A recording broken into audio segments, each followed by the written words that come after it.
Hello and good afternoon, everyone, to this third installment of Blue Economy Night. As you might notice, it's not night here, of course. It's a bit after 2 in the afternoon, and we're so happy that you're watching or listening to BlueCity Radio. My name is Wilbert van der Kamp, and in this afternoon we'll talk about the fact that BlueCity has existed for 5 years now. What has happened over the last 5 years? We'll talk a lot about that, of course, about the origins of BlueCity, and we'll talk to some entrepreneurs. And in the end, we'll speak to one of the aldermen of Rotterdam and talk with him about the significance of places like this.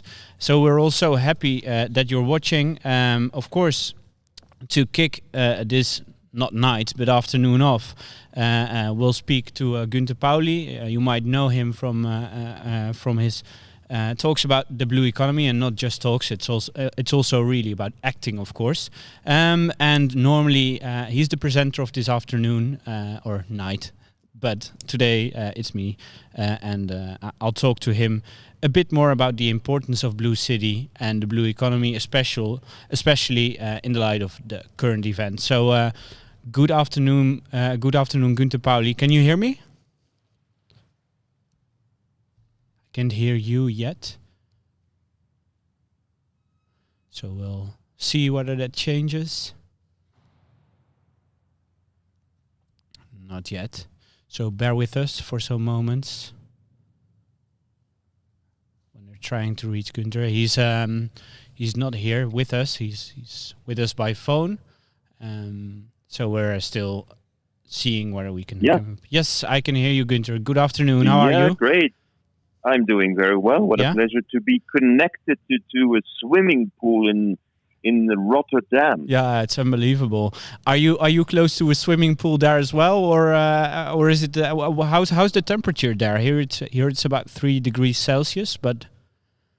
I'm in at 21 degrees Celsius at an elevation of 2,700 meters. Wow. And had a good rain shower. But if you were able to see, I'm sitting in the middle of trees in green. Mm-hmm. One of the best ways to get yourself ready for life is being in the green. Yeah, I'm looking forward to that as well. I can see some bushes here, but that's about it, I guess. And it's a bit colder than where you are currently. But for people who don't know what your connection to this place, BlueCity, is, can you maybe elaborate a bit more on that?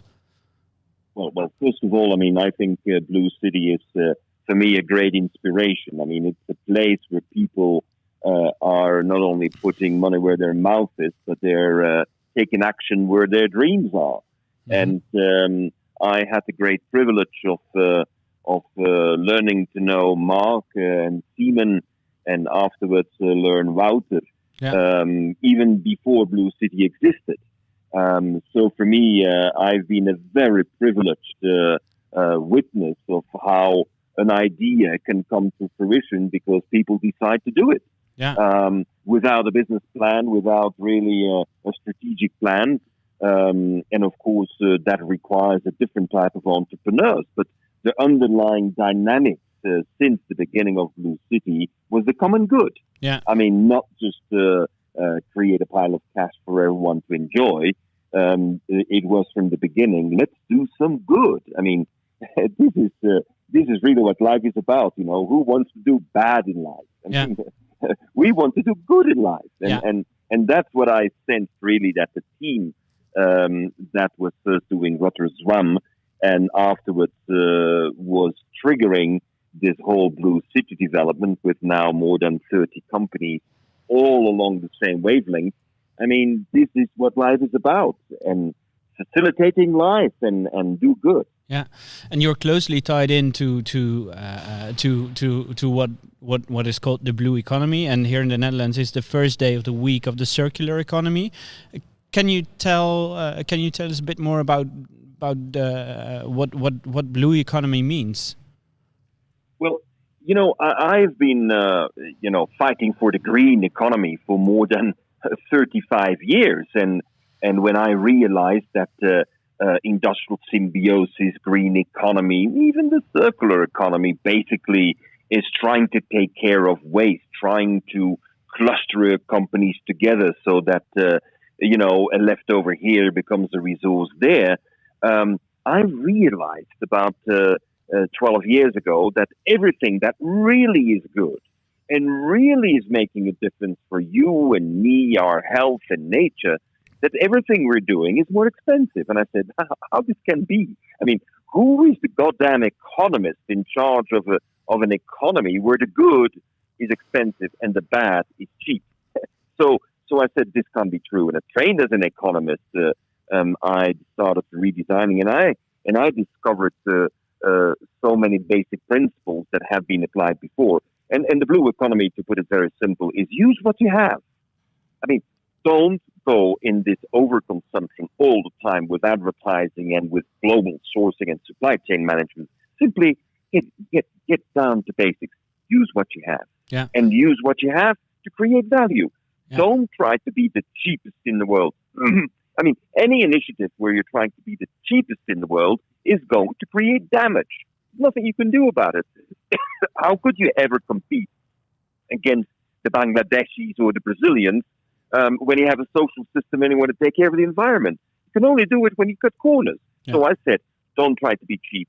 Generate value. And if you generate multiple values and you respond to multiple needs, well, then in the end, you have so much cash flow and you can spread your costs over different revenues so that you can be competitive. And that's basically what the blue economy is all about. Yeah. And that's why I think BlueCity is such a great place to be. All like-minded people.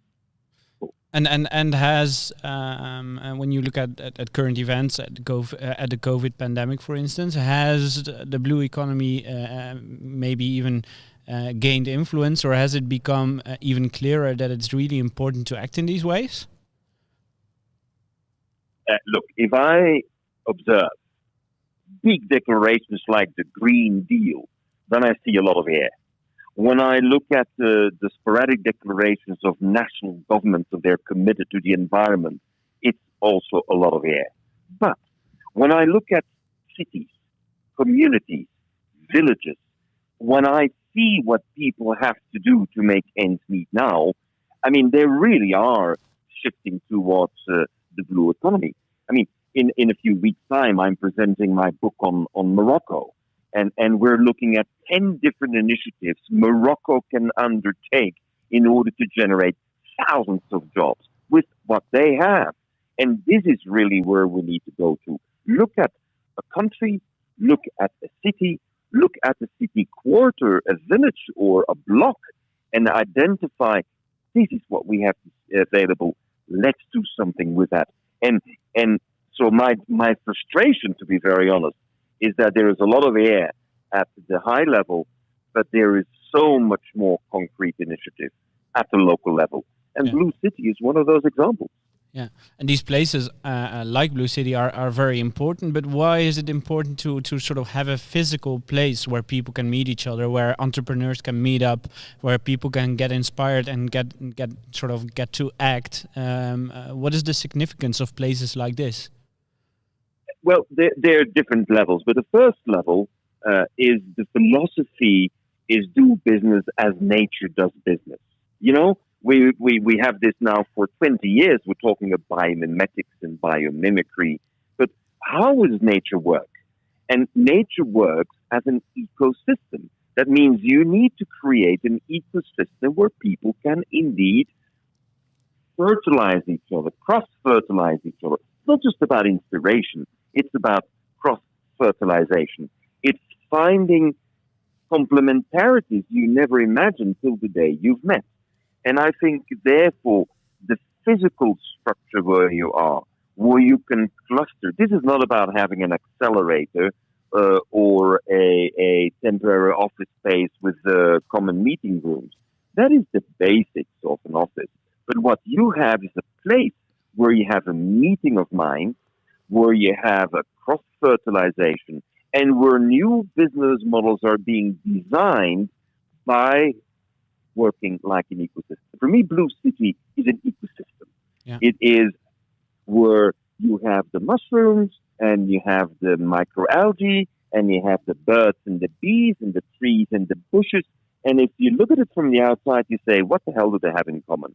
And when you look at the details, you realize, gee whiz, the mycorrhizal fungi in the soil are communicating and trading carbon for sugars with the plant. Yeah. And when we realize that when you have this kind of ecosystem where diversity is the strength, then you have an opportunity to transform your economy. So let me be very brief. It's transform the economy by being in an ecosystem where you are cross-fertilizing each other and you're trading on ideas, on enthusiasm, and on your problems that you have, and which you will jointly solve. Yeah, and it's been and it has existed for 5 years now, BlueCity. Maybe to sort of end this interview, I would like to know which ideas you have for a place like this for the next 5 years. What do you think that will happen? Well, I think what will happen is that BlueCity will need to multiply like mushrooms. I mean, it started with a mushroom. We need to imagine this place as a place where we will be farming mushrooms for years to come, meaning that we will mushroom the concept, find stranded assets in cities, and there are many. Find people who are in the local mindset, knowing what you can use locally to transfer into value added. And second, I think there is going to be a very important role for BlueCity to fill the swimming pool.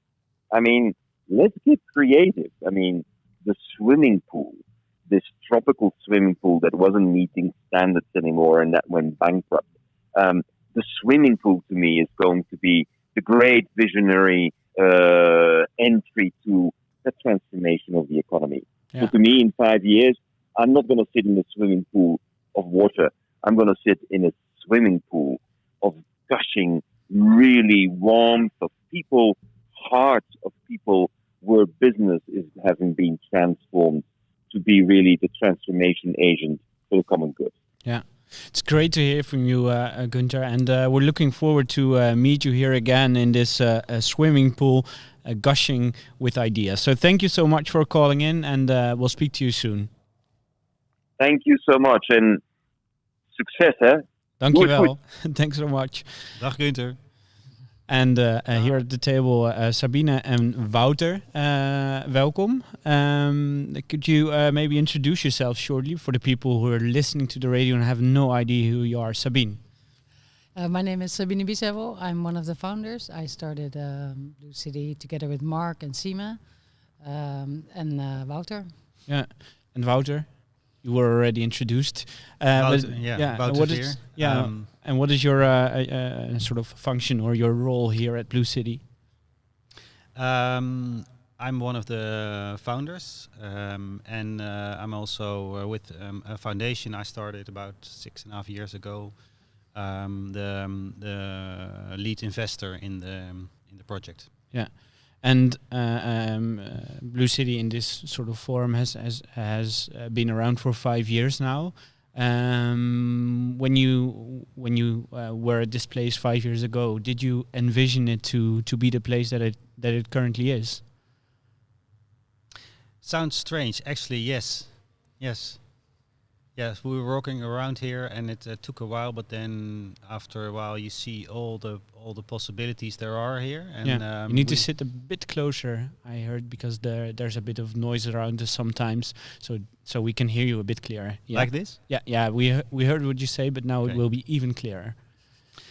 No, we were with a small team here and walking around, and there were already some small companies here, and we tried to envision what this place could look like if there were a lot more of these example entrepreneurs here, and what it could be. And not many people saw it, but we saw it. Yeah. And Sabine, we don't have birthdays like we used to do in these days. But when you were at the birthday and people asked what kind of place is BlueCity currently and what kind of role does it have in Rotterdam, what would you answer? I think, in short, we're a circular hub, or a hub for anyone who wants to start doing something with the circular economy. Yeah. We all need to speak even closer to the microphone here, by the way. Yeah. So a circular hub where people can meet each other. Yeah. And what kind of people, if you can say it like that, meet up here at BlueCity?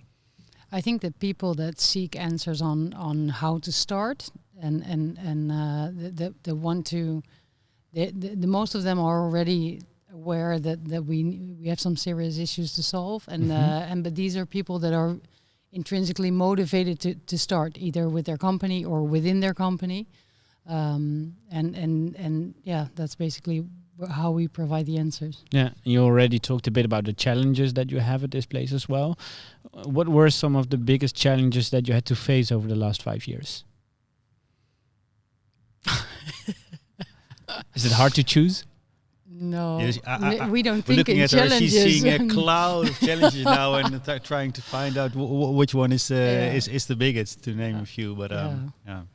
And then again, it's a lot of practical stuff. So basically, it's a building that was never designed to be a circular hub. It was designed as a subtropical swimming paradise.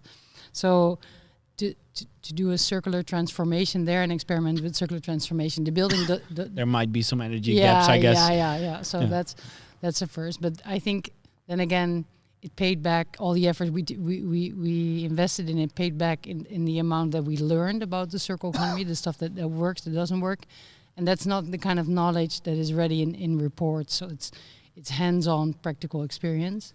We didn't make it easy for ourselves. No. Trying to launch a new concept like BlueCity is, with a combination of different functions, and then also challenging ourselves with a circular renovation of a building. I mean, we didn't have to do that. We could just go into an empty warehouse somewhere, but we had to do it here, and also get this circular building transformation included in it, while we are already having entrepreneurs in the building. Yeah. So that's a continuous challenge. Yeah, I guess you had to write a really different investment plan than as well, right? Because this is not a logical place to start as an investor. How does that work? How do you go about this?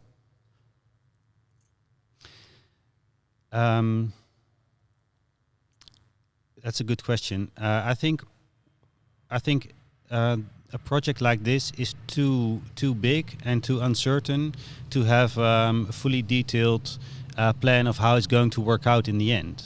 So the only way to do this is to have confidence in that every little step you take, every little extra investment that you take, is a wise one. Yeah. In the belief, I can call it, not hope, but belief, that if you do that correctly, in the end, the total project will come together. Yeah.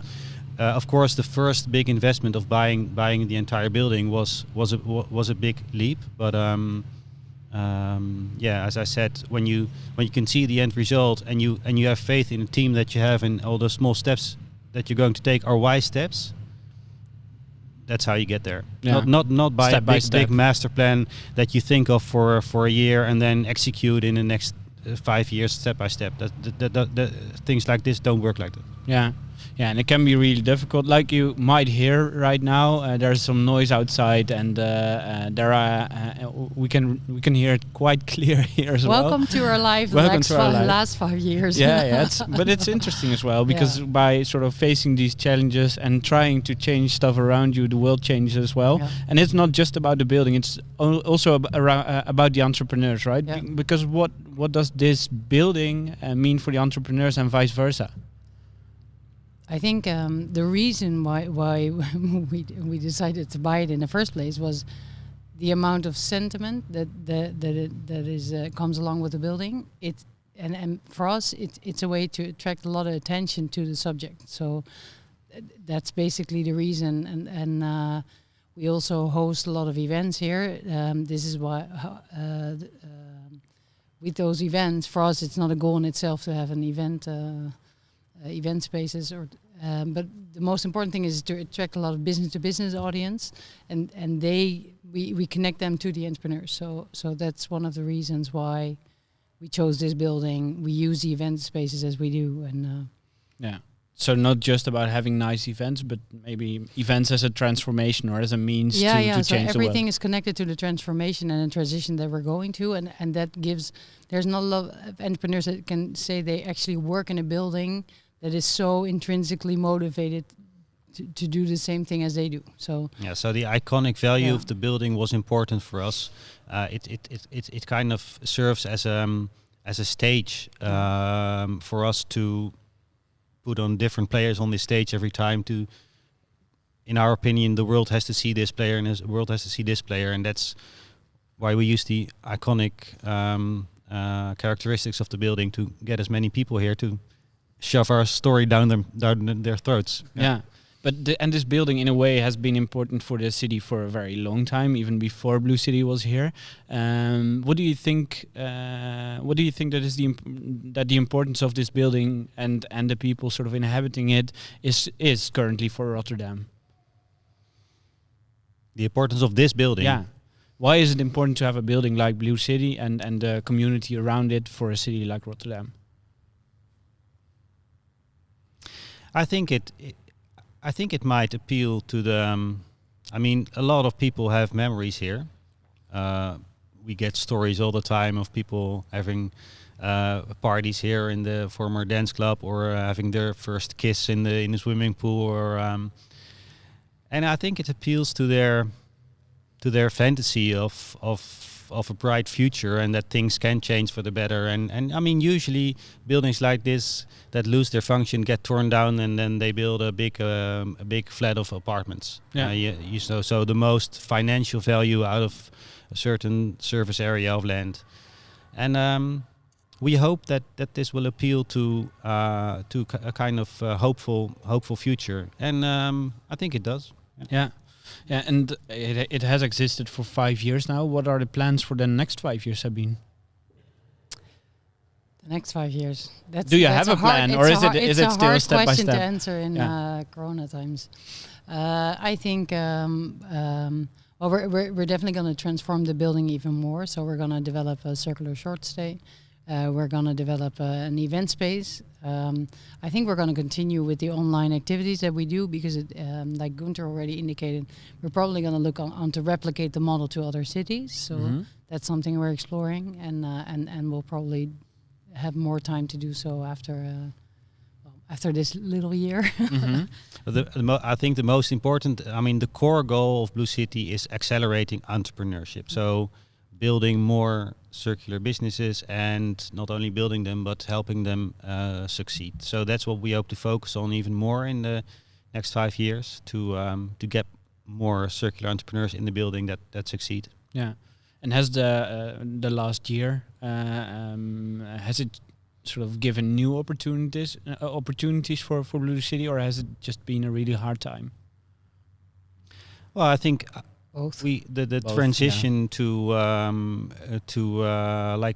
online events like these, or even semi-offline online events, and the studio we're building now is an opportunity.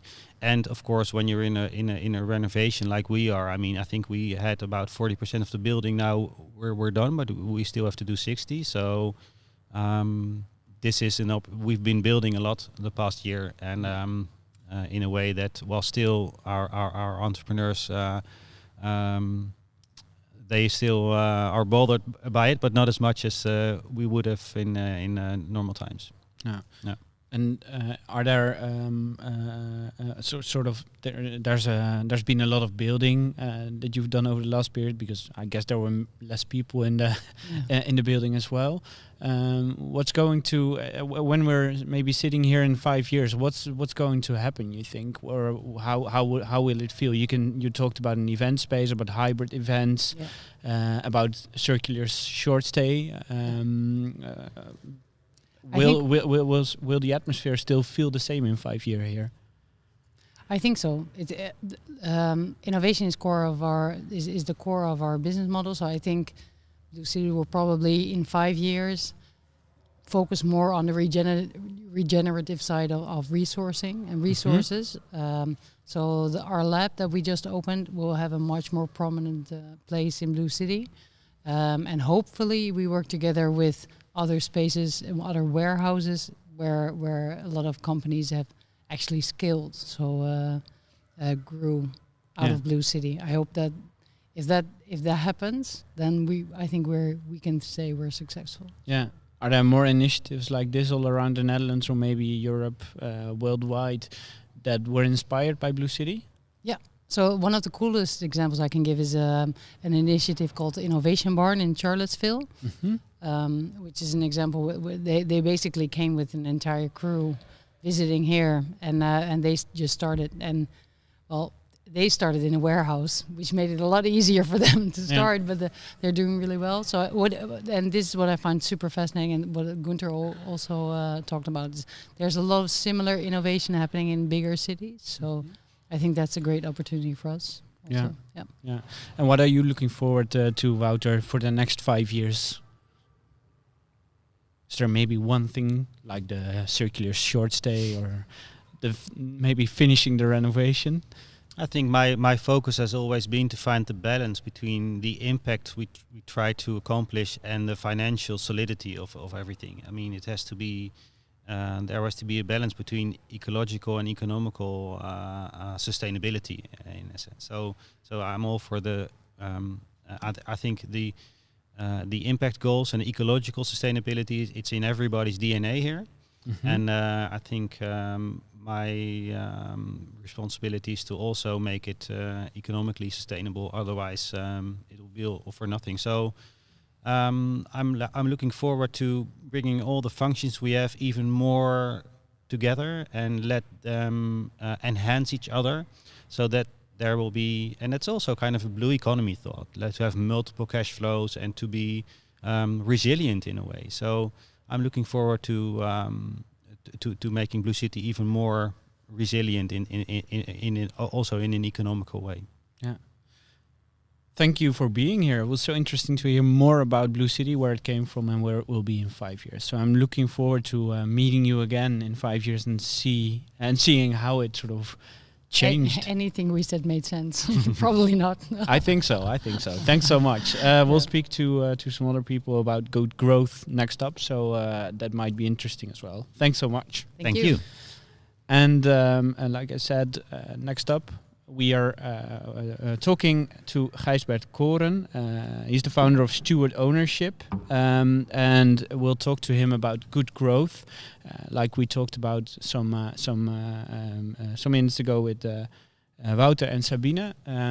Growth and economy and ecology are important for a place like this, but you need to have a good ownership model as well. And we'll talk about that with Gijsbert Koren. Good afternoon, Gijsbert. Hi, Wilbert. Hi, nice to speak to you.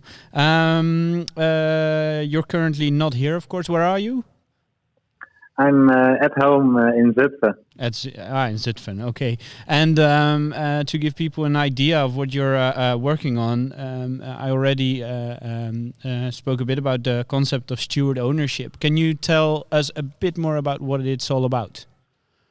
Yeah. So the idea of steward ownership is that a company exists to serve its own purpose and not to serve the wealth of the owners or the shareholders, as you could call them. So there are two basic principles for steward ownership.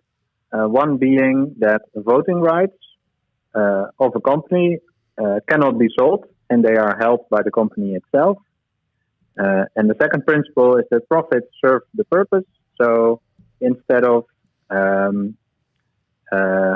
sharing all profits with investors, the idea is that most of the profits, or at least a good portion of the profits, are used for the company itself. Yeah, and when you look at maybe normal companies, I'm looking directly at the headquarters of Unilever here in the Netherlands. How does that work for them? They're not working according to the model of steward ownership, right? No, good point. So they are shareholder owned. They are listed on the stock exchange.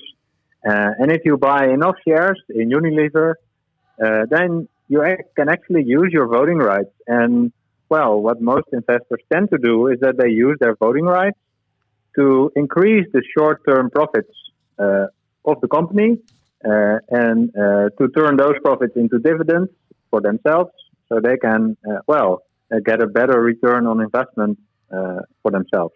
Yeah.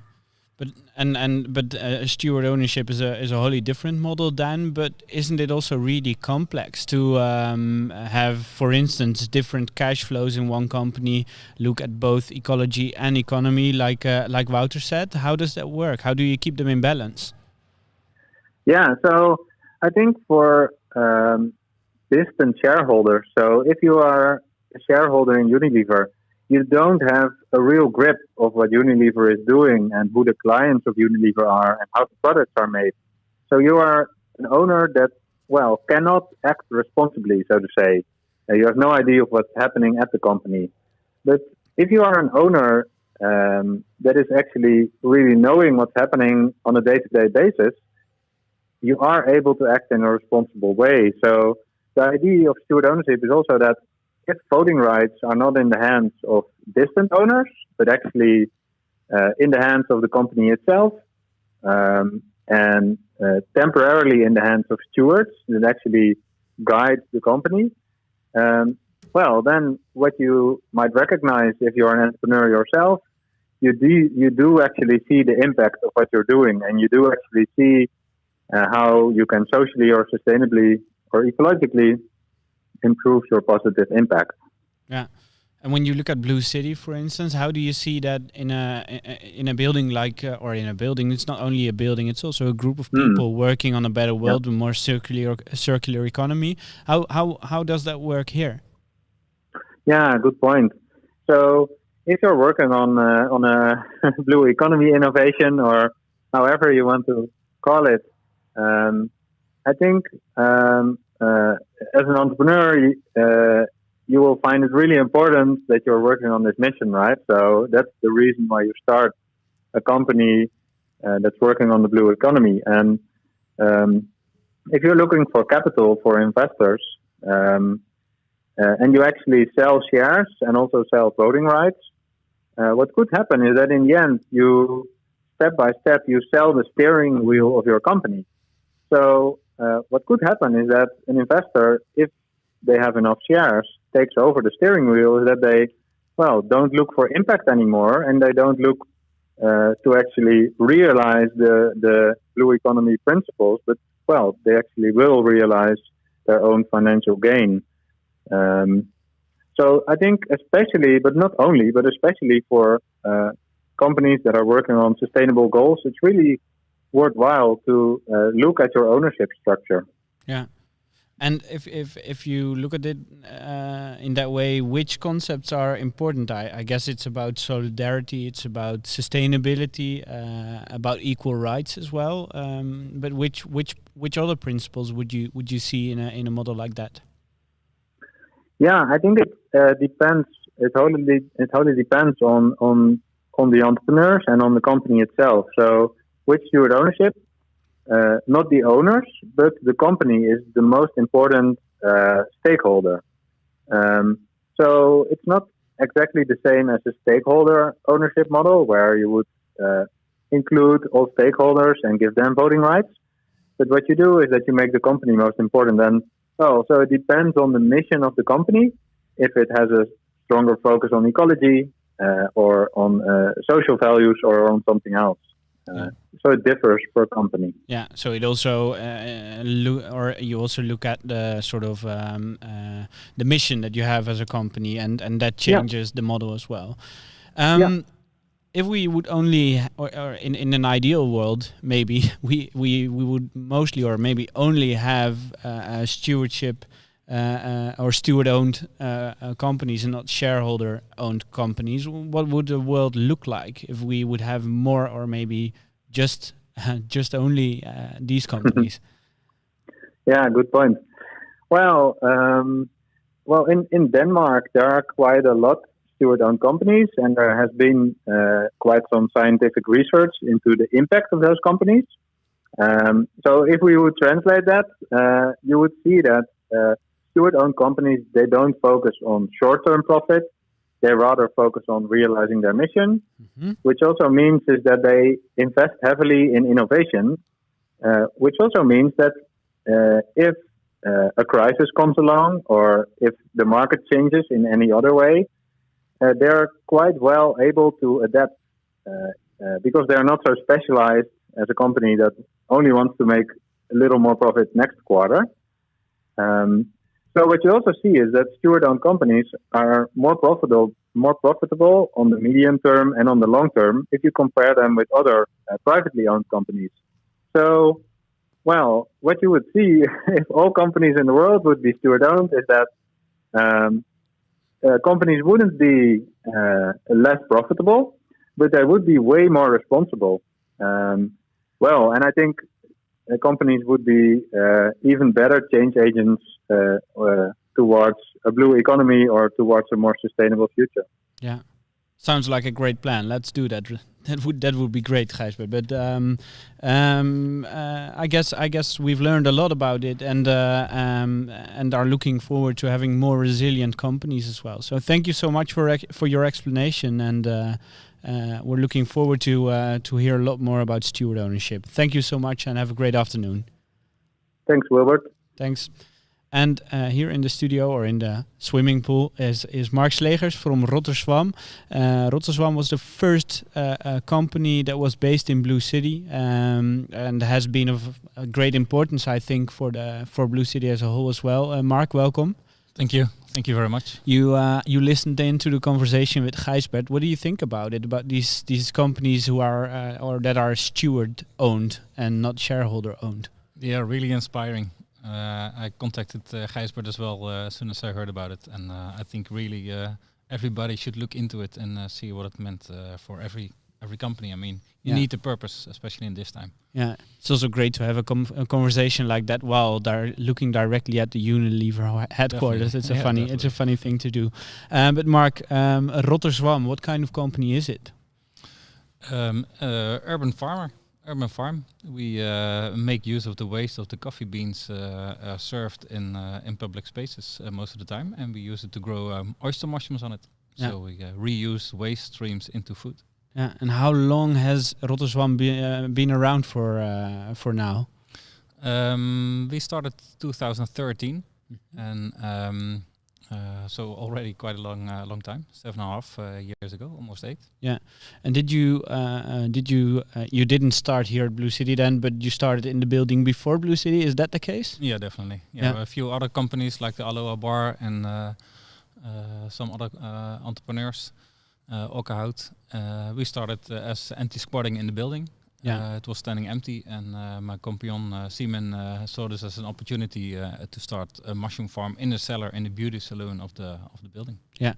You can maybe speak a bit closer to the microphone, right. And I guess it's normal to sort of tilt your head, but these microphones are very, very specific, so it's better in this way. So just look straight forward, don't look me in the eyes. No, that's not the case. But you started with the coffee grounds and grow mushrooms on it. Over the last 5 years, what has happened to your company, and are you currently still doing that, or are you looking at all the other possibilities as well? Yeah, same as BlueCity, a lot of things happened. We started here in the cellars, saw the opportunity that this building came for auction or for sale. So we saw it as first of all, as a threat that we had to leave the building, but we saw the opportunity to transform it into an eco-center for entrepreneurs. So we shouted out in the public place who can help us to build BlueCity. Well, this dream came true. Yeah. And a few years later, we had some sort of a disaster in the cellar with another entrepreneur next to us who had some short circuits, and the whole place went into fire. Mm-hmm. So it destroyed all our facilities from the mushroom farm. So that was also for us a strategic moment to not stop, but to think again and invent ourselves again.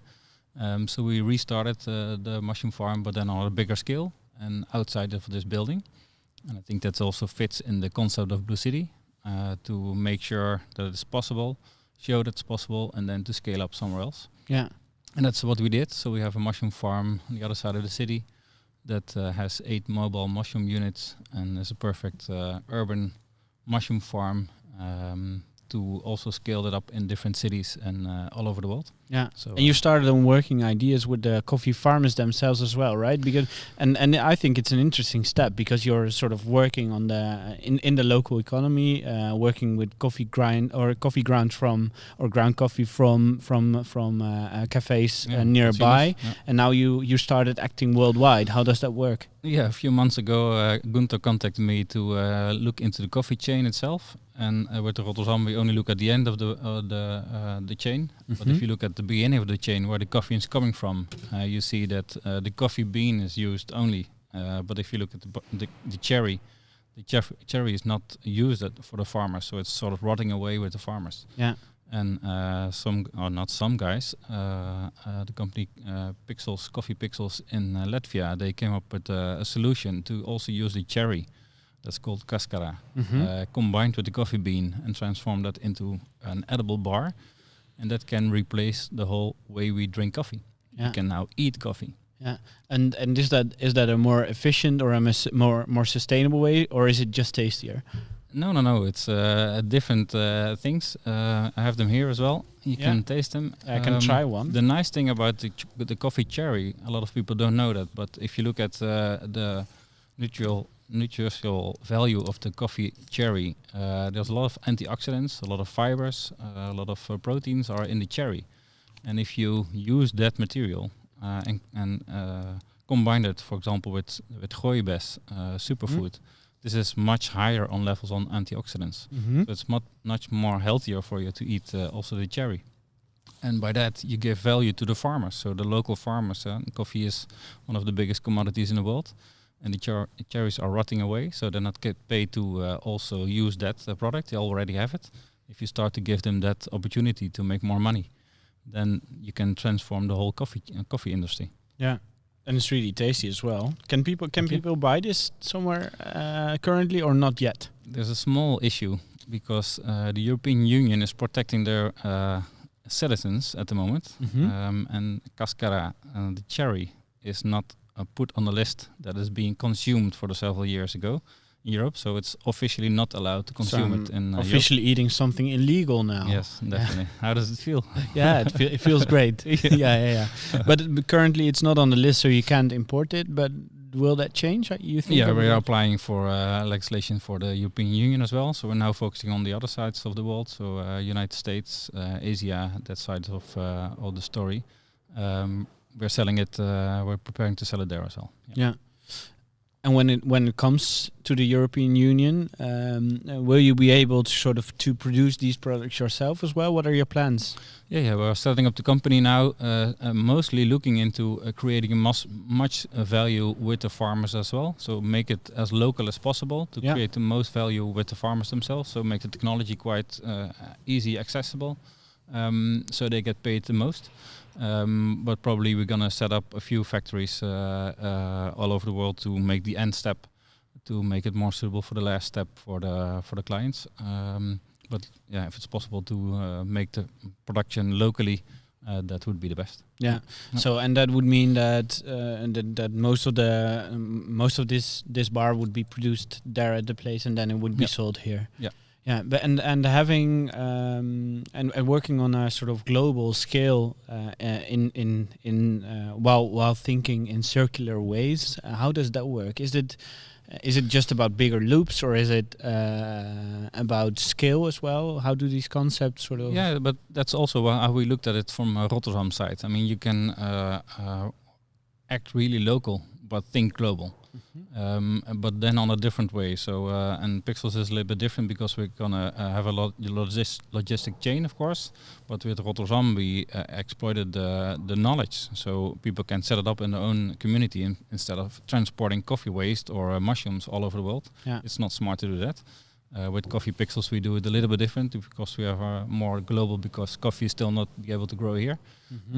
But there, it will be more efficient to transport it on this side, and not have the waste on the side where the consumers are as well. Yeah. How long do you think it will take before these bars will be available here in the stores as well? Normally, a procedure like this will take more than 18 months. already applied 3 years ago from an Australian company for European Union to get it as a T. That's already 3 years ago. Yeah. So it's still not approved. So it can take a lot of time, but we are having a few strategies to make it even faster. So I hope within 1 year. Yeah, I hope so too. It would be, and otherwise it will be in illegal people that still on the ground eat it, and we're going to find a way to make it accessible for people. Yeah, just like I did. So that's I think that's something great to look forward to. It was lovely to speak to you and to hear about your plans, but also hear about the origin of your company here at BlueCity. Thank you. We wish you nice to have you. all the best luck. Thank and you have a great afternoon. Yeah, thanks. Thanks so much. All right, bye-bye. Yeah, next up, we'll speak a bit more about a vivid city for all, because a place like this, a place like BlueCity, is really important for a city like Rotterdam, of course, but how to connect it to different issues within the city, how to connect it to different groups of people within the city as well, people living in different neighborhoods, having a very different access to to places like this, to sustainability, to money, to stuff like that. So I'll speak to Naja Ouaki and Piet Vollaert about this, because how can you use the new economy to create more local and collective ownership? And Naja is with us by phone, I guess. Naja, can you hear me? Yes, I can. Hi, good afternoon. Hello, how are you? I'm great. How are you? I'm good, thank you. Good. And where are you calling from? From Amsterdam. From Amsterdam. No, 020.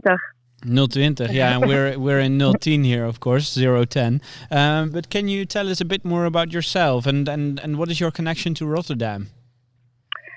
My connection to Rotterdam is that I studied in Rotterdam. I came to live there in 1998. So you can guess my age a bit. Mm-hmm. I studied economics at the Erasmus University. And it was a time when a lot of developments were happening in Rotterdam. Also, when it came to the creative industries or culture in Rotterdam. And it actually made me also do a follow-up study, a postgraduate city development, because I saw all these developments going on in Rotterdam. So yeah, that's my connection. Yeah. So you studied here, and that was before '98, I guess. How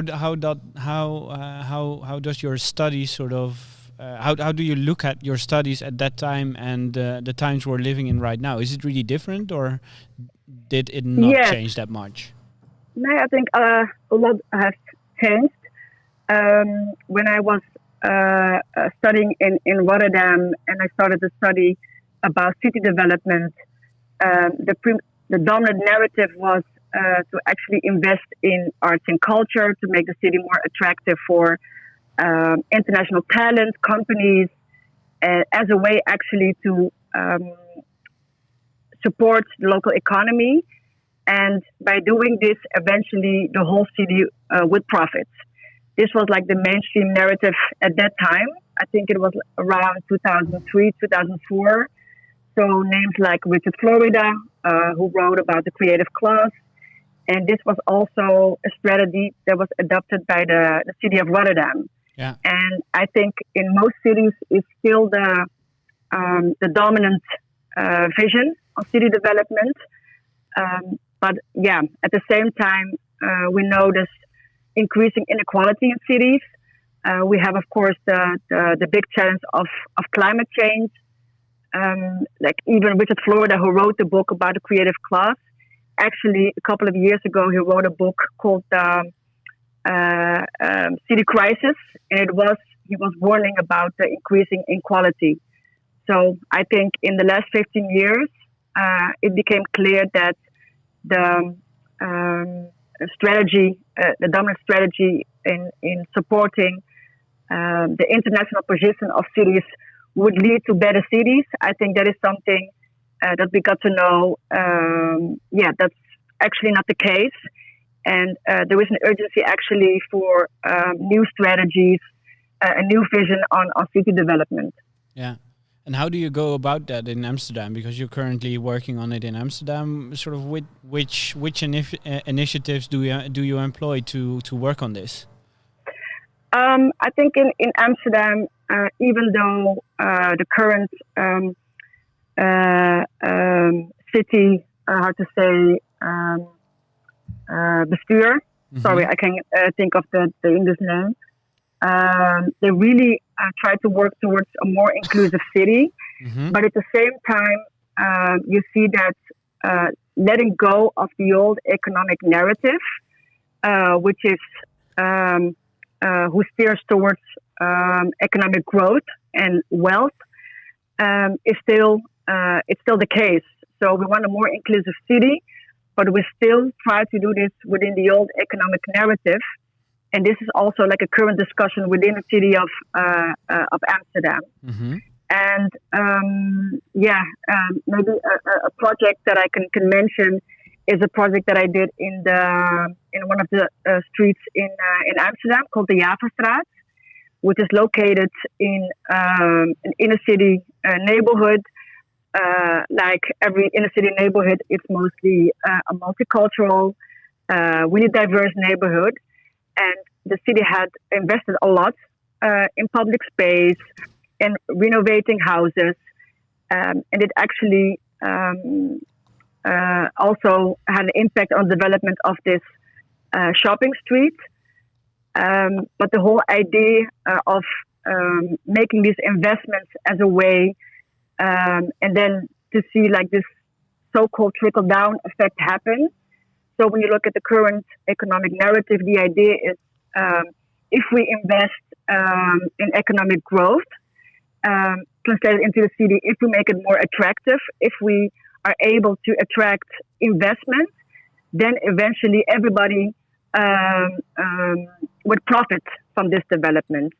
And what we actually saw in the shopping street is that the current developments are going so fast that people that are in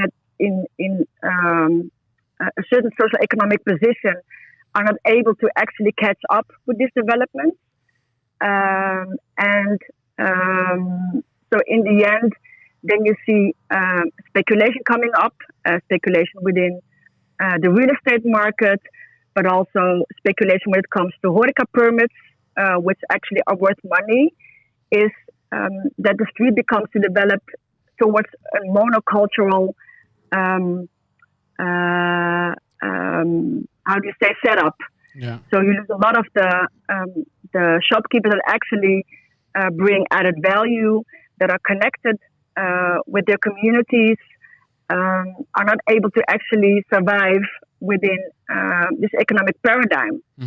And I set up like quite a small project to actually help the old shopkeepers by giving them some inspiration, coaching, how to make use of this development and to actually profit from these developments.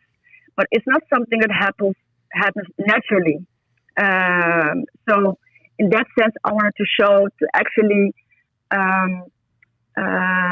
show that the current strategies are not working. So we do certain investments with the idea that everybody will profit. But at the end, actually, the markets or the real estate financial markets take over and we lose diversity. We actually lose the shopkeepers for whom it's also a way to actually create an income. So I try to really point out the fact that we really need different strategies and that it is possible that if we make certain investment in certain communities, we can actually include everybody. Yeah. And with that also have more livable cities. Yeah. Because who wants shopping streets that all look the same? And we don't see a difference whether we're in Amsterdam, Rotterdam, or Copenhagen. It all becomes the same. Yeah. And I think it would be a pity if it's just a monoculture. Here with me in BlueCity is Piet, and Piet is an architect, but also working on Stad in de Maak. Piet Vollaert, welcome. If you sit a bit closer to the microphone, people can hear you a bit better. Piet, having an inclusive city and not just a monoculture and sort of keeping speculation at bay. What are you? In which ways are you working on that? In which ways are you thinking about sort of stopping monoculture, making sure Rotterdam stays an inclusive city? Well, first of all, let me explain a little bit what Stad in de Maak is doing. We are sort of an alternative managers of empty property, which is to say that during the financial crisis, so the last crisis, we got the opportunity to use a couple of buildings for quite a long period of time, actually, 5 to 10 years. Mm-hmm. And to basically do whatever we wanted to do with that, because the owners, which were a social housing corporation, could not handle them anymore. They could not rent them out anymore according to their standards, and they would otherwise have boarded them up. So we now control about 6 or 7 of these buildings, and we use them basically to show the alternative, to say that it can be done otherwise. What kind of initiatives can we find in these buildings now? About 2/3 of these buildings are used simply for housing for people living there, and but 1/3 is given away for free to all kinds of initiatives, and sometimes these are closely connected to the people living there. For instance, a workshop that is managed by one of the people who are living there, but sometimes they are also just general spaces where you can come and gather. There's a small cinema, for instance, at least it was there before COVID hit. And they are gather places, but basically they are free spaces to unprogrammed, unless somebody says, I want to do this or that with it. And why is it important to have places like that in the city? Naja already talked a bit about monoculture and the fact that if you only use the old system, inclusion isn't really working that well. What is the role of these kind of buildings in a city like Rotterdam? Well, it is interesting because Naja, she told that she came here in the Rotterdam in the 1990s, but I know Rotterdam from a decade earlier, even much earlier than that. I was born quite close to Rotterdam. But in the 1980s, which was another crisis, by the way, somehow things are happening when crisis hit. And at that time, the city was far from, let's say, well kept, etc. But there were a lot of empty spaces. There was a lot of cheap spaces. And so these places where you could basically do whatever you wanted to do, whether that was art or whatever, or just start a business for yourself, it was quite easy then. And and on this basis, actually, because it was happening all over the Western world, it is more or less at the same time. On this basis, Richard Florida wrote his book. Look at all these creative people doing all kinds of things. What he forgot is what that was only possible because there was access to the city. There was spaces to do that. And what the city of Rotterdam and most of the cities forgot is that these almost free spaces are crucial if you really want to have a lively bottom-up kind of development of a city. So you could say that we are more or less trying to reintroduce these free spaces, or commons as they are now called in general debate. And so that's what we are doing at the time. At the same time, we also understand that this is only temporary. We have, although 5 to 10 years, quite a lot of time, but it's still limited in time. So at the same time, we try to establish a more permanent place in the city, and the only thing we can see is by buying property. Yeah. So we have done a lot of bids on property to establish housing corporations, so where people cooperatively own the place and also have some sort of a common spaces in their building. But at the moment we're completely outbid by the market because the prices are now booming again. Yeah. So we'll have to wait for yet another crisis, I suppose. Before so let's go. Hey, and Naja, you're still with us. Yes. when you hear these stories and seeing buying property as the only option, what are your thoughts on that? Do you think there might be other possibilities, or is it the only option according to you as well? I would definitely buy that property if possible, but even stronger, I would even start thinking about not giving away property. Looking at the way the city has developed in current times, the way I see it is we actually give away the city's infrastructure, its buildings.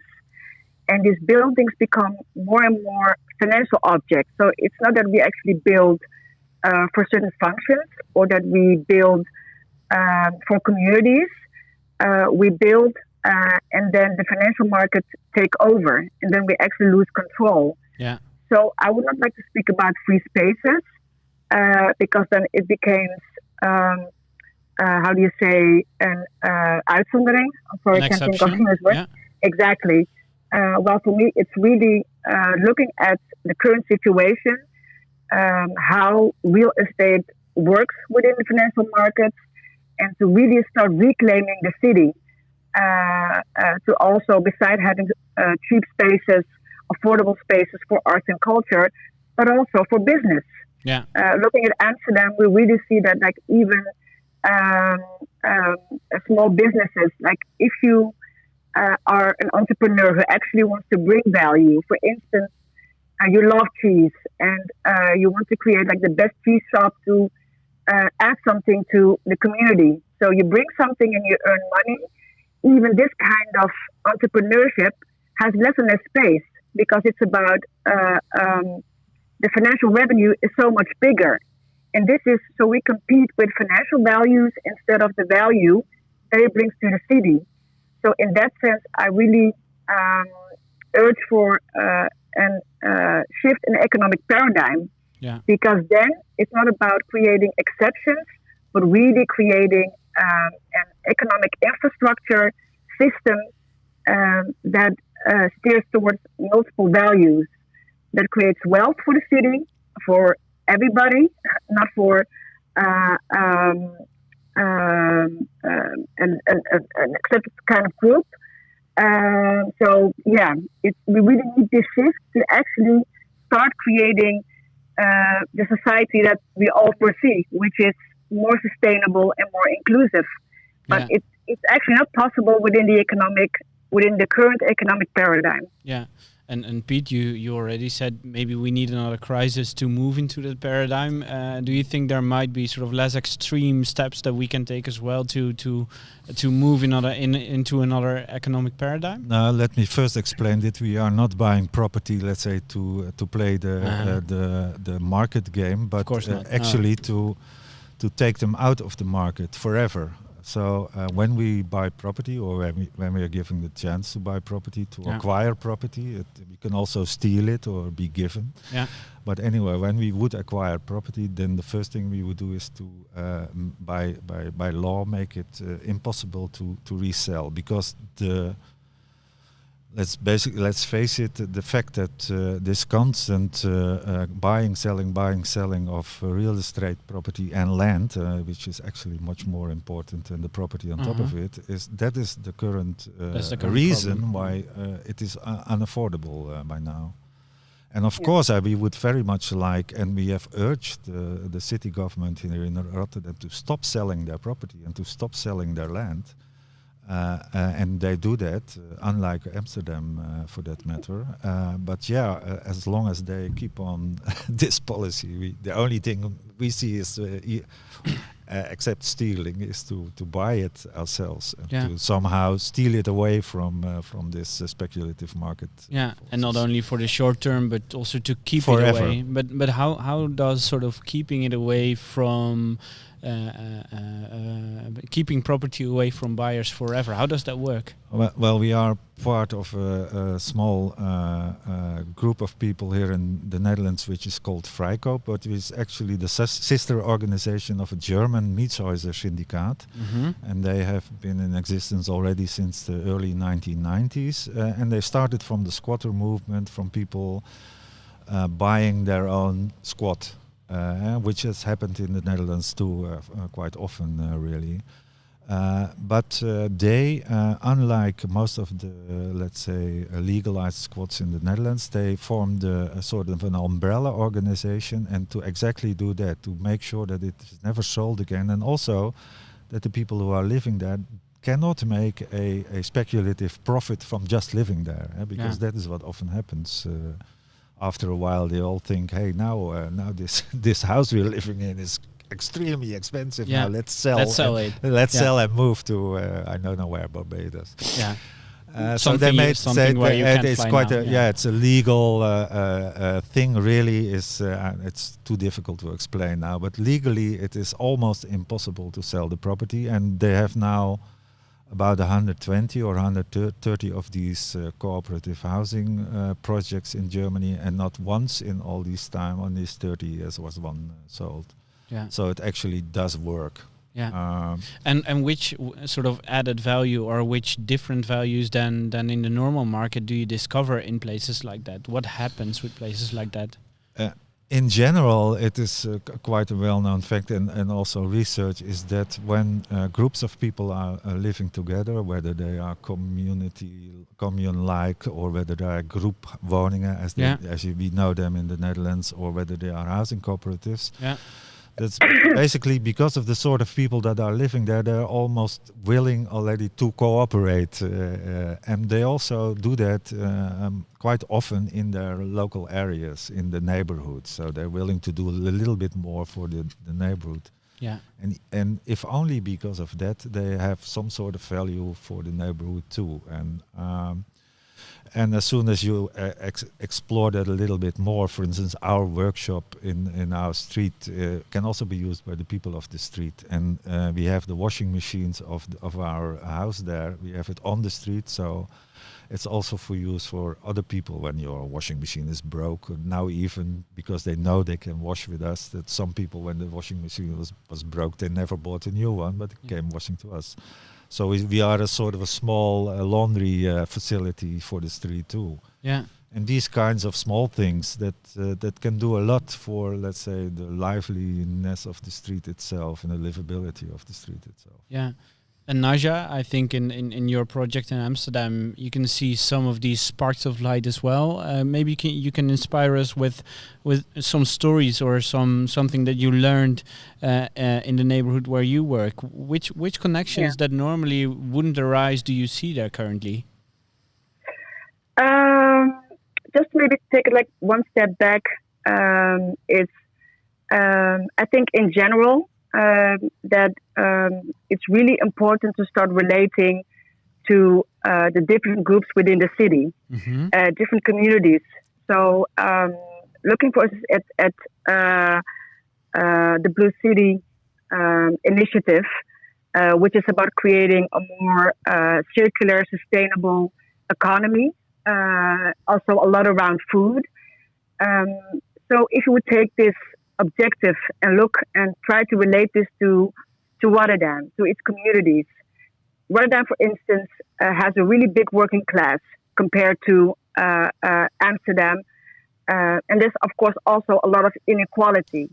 So what I find, what is urgent, I think, in current times, is to see how can we actually relate to the city as a whole, to these communities who actually, for whom it's the most urgent, looking, for instance, at climate change, but also that this leads to energy costs becoming going up. This has a really big impact on people with little income, because the part that actually goes to energy costs is relatively bigger than when you have a bigger income. So looking at this innovation ecosystems, I think it's important to start to see how can we integrate this with local communities. How can these kind of innovations relate to local context, to communities maybe with different cultural backgrounds. Food, for instance, is about culture. So if you want to make our food chains more sustainable, more local. How do we do this? If people, for instance, have certain preferences. Yeah. So I think this is really a big question to innovative companies, especially when it's connected to a city and is aimed to build an ecosystem that tackles these challenges and creates big impact. This is only possible actually when you reach the masses, because otherwise we're not going to make the needed impact, especially when it comes to sustainability. And like on this intersection, it's actually where my work takes place. Yeah, because it's also about the people living in the city, of course. How do you involve them, right? Absolutely. Yeah, how we make cities more sustainable is start by its communities. If they don't become more sustainable, if they don't have the tools, the resources, then maybe, we can innovate a lot. And I think there's a lot of innovations already in place. And the challenge is also how do we scale up? How do we make this the mainstream? Because then we can actually create the impact that is needed. Yeah. Yeah, and Piet, what do you think? What do you think would be necessary to create the people, or to reach the people living in the city and give them a role as well? Do they currently already have a role in the places that you're working on? Yes, like I told you, they sometimes use our places, but we are not that much concerned about these, let's say, meta issues. We just try to be good neighbors. And since we are in streets that are relatively poor, we have poor neighbors, we help, But would we have had a house in Kralingen, it probably would have been different. But it's just basically be good neighbors. And then again, it is true that what we are doing now is really a small drop in a big bucket of water. But yes, we are practical people, so we think, okay, if it works once, then it can work twice, 3 times, 5 times, 10 times, 20 times, and after some time we have a position. Yeah. And until then, we just try to stay as local as possible, really. And that, I think that's really interesting as well, that you sort of, that's something I heard that you use a lot as well, the think global, act local. Naja, you just acting local, being good neighbors, but thinking about the fact that it can grow, or that you can do it somewhere else as well. If people are inspired by this and would like to do this themselves, Piet, where do they start? Well, first of all, we've had, let's say, this first 2 things we need to be able to do, to duplicate what we are doing, these small projects, but also to enlarge them to a bigger scale. And that's what we did 2-3 years ago. We've had a full street that we managed for only for a little bit more than 2 years, but then we had a community of 100 people instead of just 7 or 8, and that worked too. Yeah. And that was possible because it was in between, in transition from housing that were to be demolished, social housing, and in the meantime, in between space when people move out, then there was this opportunity to use the houses for some time. And these kinds of open spaces, there are a lot in the city. If only we could use the space that was temporarily empty while people are moving, then if we would be more efficient about that would be a lot of help. Now, what was the main question actually? No, the main question is where do people start? Yeah, you have to. Of course, if you by being good neighbors, of course. We started basically because we had the opportunity. We have 2 empty buildings. There was no plan. We are very well. For years and years, we've done these kinds of projects, but this time we said we will not have a plan. We just move in and see what happens, and then gradually the system, which we can now copy, in other places came into being. So sometimes the answer is just stop thinking about it, do it, and see what happens. Yeah, yeah. I think that's something I heard earlier on in this afternoon as well. Not a huge plan for BlueCity, but just a lot of steps that you take. Exactly. Yeah. And then if you're clever enough, then you will know what kind of steps you can take. Sometimes of course, you will make mistakes, but never mind. You take a step back and you take another route. And 9 times out of 10, this really works. And it takes longer, but it will be much more sustainable in the end. Sounds great. I think it's both of your projects are a huge inspiration to a lot of people. And Naja, after this, I'll speak to the elder man here from Rotterdam, Arno Bonte, who works on who has sustainability in his not in his wallet. How do you say it in English? But hey, you understand what I say. But what would you ask him concerning an inclusive city, taking steps that you took in Amsterdam as well? What would be something that would be interesting to ask to Arno Bonte?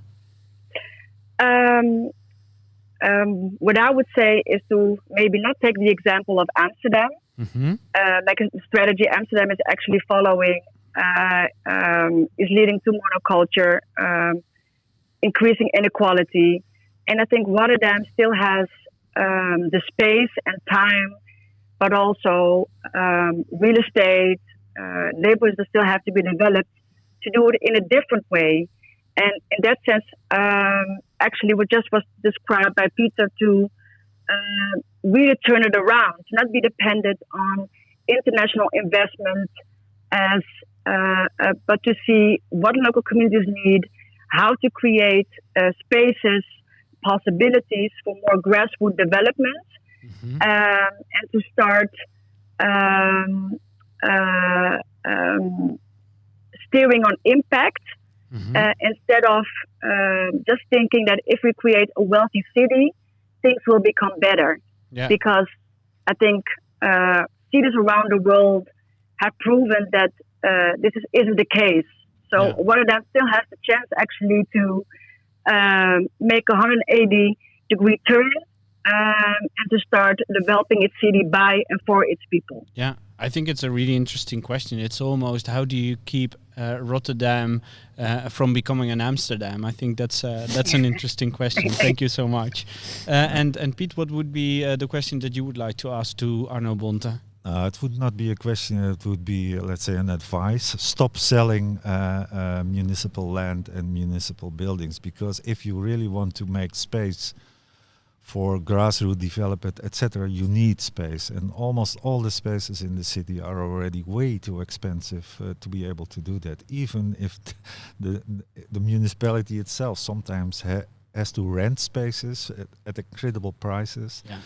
From buildings that they had just sold. Yeah. So stop selling. It's our property, by the way. It's not the alderman's property. Stop selling land and real estate. Great. I'll give him that advice. Thanks so much. He won't Piet. Listen. We'll see. We'll see about that. Thank you so much, Piet Vollaert and Naja Ouaki, for being with us this afternoon. Thanks. Okay. And next up, sort of to conclude this BlueCity night in the afternoon, we'll speak to the elder man of sustainability here in Amsterdam, or in Amsterdam, in Rotterdam. I'm sorry, we just spoke about Amsterdam. Yeah, I can already hear you, Arno. Welcome to this to this radio show. How are you? I'm very good. Thank you very much, and congratulations with the 5th anniversary of BlueCity. Yeah, thanks so much, and congratulations to you as well. Thank you. What do you think is the importance of a place like BlueCity for a city like Rotterdam?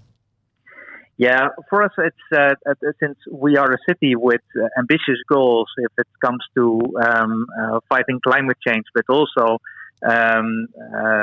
becoming 100% circular. Mm-hmm. It's very important to have a place like BlueCity where there's space for innovation, for front runners to experience, but also to make the next step to the circular economy in Rotterdam. Yeah, and I just spoke to Piet Vollaert and Naja Ouaki, and Piet Vollaert told me to give you the advice to stop selling municipal property.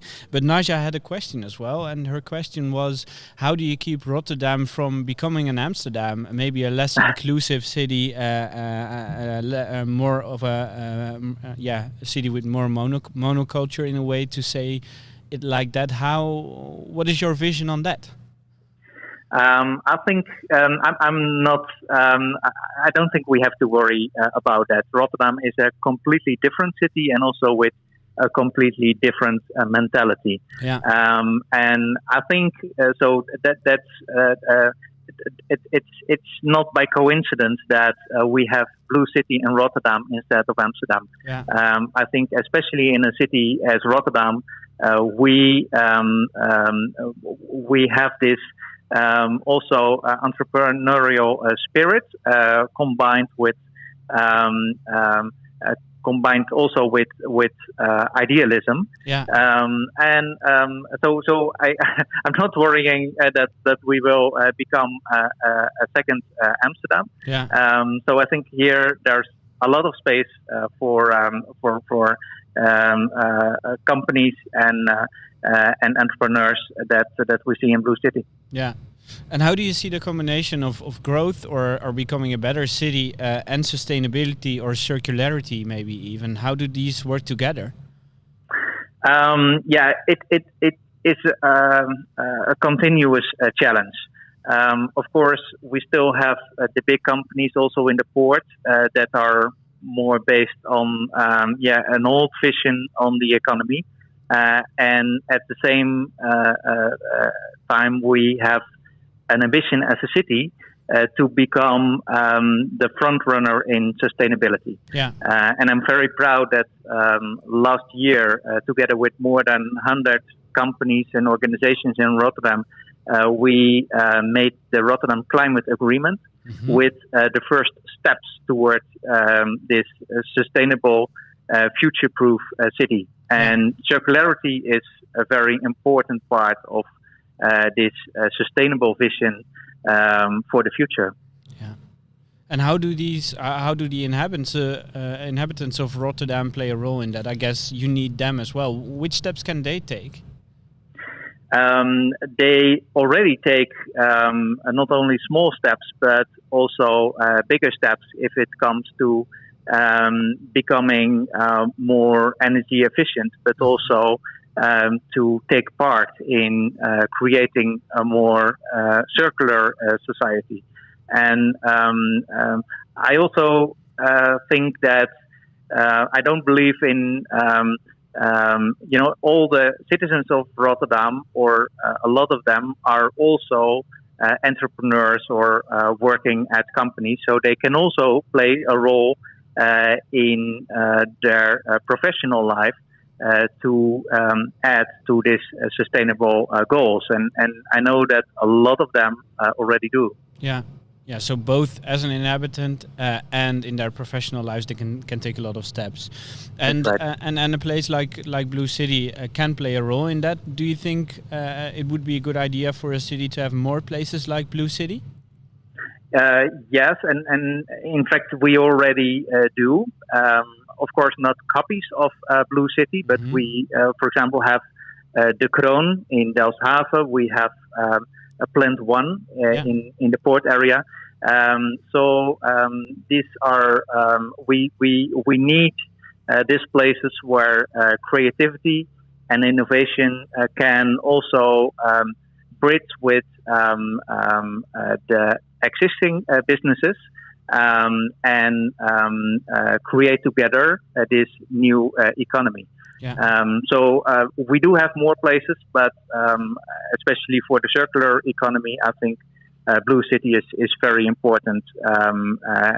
Has been very important already in the last 5 years, but is going to become more important even in the near future. Yeah. Well, thank you for your kind words, and we hope to maybe be able to drink some champagne or locally brewed beer here after this crisis, and have a party about the fact that BlueCity has been in existence for 5 years now. Thank you so much for being with us, Arno Bonte, Alderman of the gemeente Rotterdam. You're welcome. And I'm looking forward to that celebration. I hope as soon as possible. And good luck. And we're looking towards a bright future together. Yeah, thank you so much. And for everyone still watching or listening, so great to have you with us in this afternoon.